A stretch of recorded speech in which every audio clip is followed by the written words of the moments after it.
ઓ મીરા તારી ખાઈ જવું એવી માતા બેઠી તી તોય તું આ કરિયા ન શીખાતર શીખેલી લાલભાઈ ફૂલભાઈ લાયો લ્યા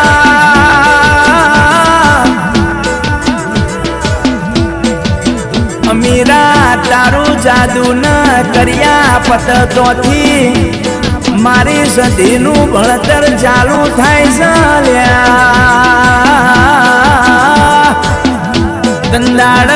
મીરો બોલવા મોડ્યો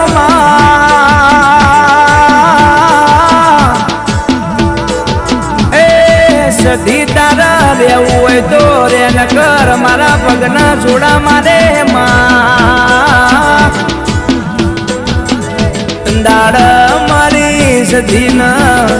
લમણે ઘાટકો વાગ્યો માં